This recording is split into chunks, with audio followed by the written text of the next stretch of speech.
आपके सभी पत्रकार बंधुओं का, प्रिंट मीडिया, इलेक्ट्रॉनिक मीडिया के साथियों का मैं आभार व्यक्त कर रहा हूँ। इस कोरोना संकट के असाधारण समय में जिस तरह से आदरणीय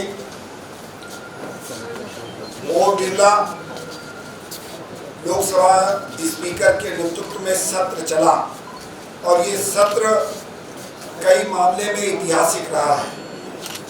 सबसे बड़ा काम हुआ है किसानों को लेके। जो किसान बिल पास हुई है उसमें विपक्ष जो राजनीति कर रहा है, विपक्ष जो दुष्प्रचार कर रहा है,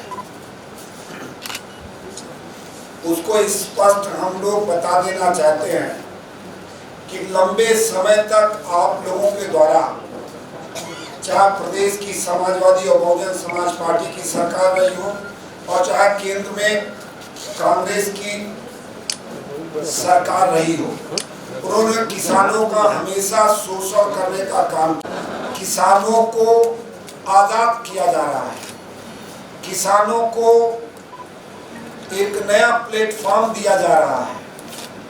तब आप किसानों के बीच में जाके दुष्प्रचार कर रहे हैं कि एमएसपी समाप्त कर दी जाएगी।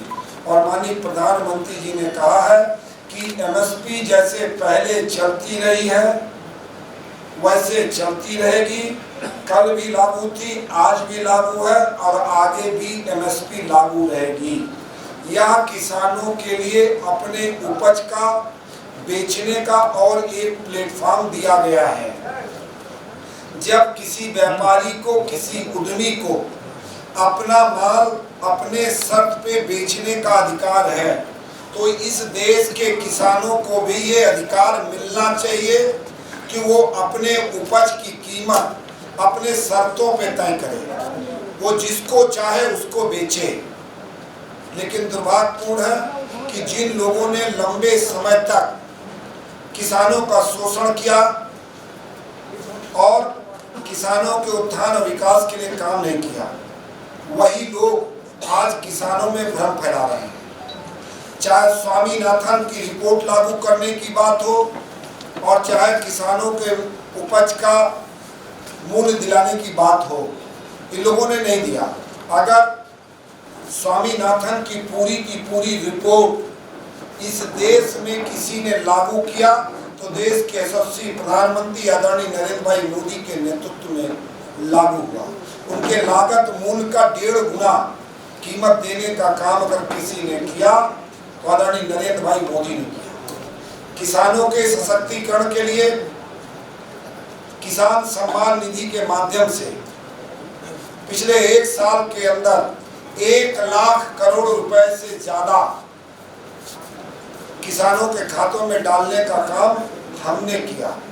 किसानों की पूरी उपज खरीदने की बात हो, चाहे किसान बीमा की बात हो, इस देश में अगर लागू किया किसी ने तो भारतीय जनता पार्टी की सरकार ने लागू किया। एक बात का ध्यान मैं आप मीडिया बंधुओं को और ले जाऊंगा। जब इस देश में पूज्य अटल जी के नेतृत्व में सरकार थी तो उस समय देश में पहली बार किसान क्रेडिट कार्ड की शुरुआत हुई।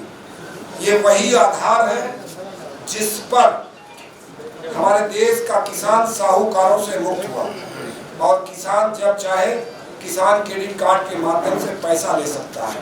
और देश के यशस्वी प्रधानमंत्री जी ने अभी किसान क्रेडिट कार्ड का विस्तार किया।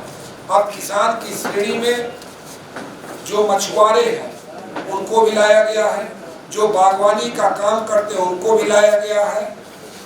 इसलिए विपक्ष से सीधा सवाल है कि जो किसानों को वो भ्रम फैला रहे हैं वो लोग जवाब दें कि उन्होंने स्वामीनाथन की रिपोर्ट क्यों लागू नहीं की। अगर वो लागू किए होते तो आज किसानों की दशा कुछ और रही होती। और ये बिल जो आया है इसमें स्पष्ट रूप से किसानों को अपनी उपज किसी के हाथ बेचने की स्वच्छ है, पूरी तरह से मुक्त है। वो जिसको चाहे बेचे। जो इस तरह का भ्रम फैला रहे हैं कि वो जमीन कब्जा कर लेंगे, इसमें केवल उपज की बात है। जमीन से संबंधित कोई विषय नहीं है। किसान चाह के भी जमीन नहीं दे सकता, और अगर किसान और व्यापारी में किसी प्रकार का विवाद भी होता है तो उस विवाद के स्थिति में दो बातें बहुत महत्वपूर्ण हैं। अगर मान लिया जाए किसान की गलती भी होती है तो किसान पे किसी भी प्रकार की न तो पेनल्टी लगाई जा सकती है और न जो कॉन्ट्रैक्ट हुआ है उस कॉन्ट्रैक्ट के आधार पे वसूली के लिए उसकी जमीन गिरवी रखी जा सकती है, न बेची जा सकती है। उसको आने वाले समय में आसान किस्तों में पैसा वापस कर सकता है। और वहीं पर व्यापारियों के लिए इसमें स्पष्ट रूप से प्रावधान है कि अगर व्यापारी की तरफ से गलती होती है तो उस पर पेनल्टी भी लगेगी और उसको पूरा पैसा देना भी पड़ेगा।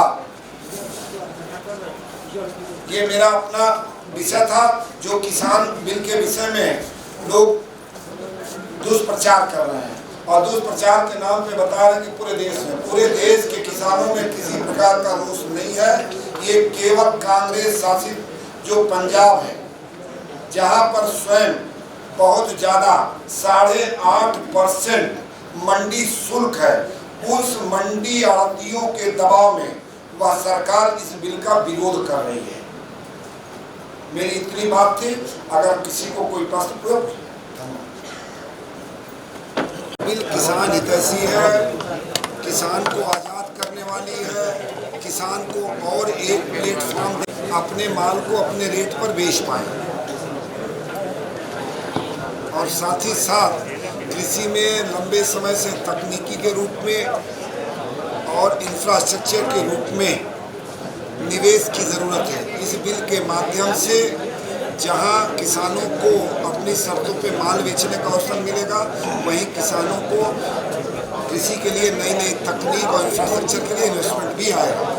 जिस बिल कानून के बन जाने के बाद किसान पूरे देश में जहां चाहेगा अपने शर्तों पे माल बेच सकेगा। किसान को सशक्तिकरण करने के लिए ये बिल लाया गया है। इसका मुख्य उद्देश्य किसानों को जो बिल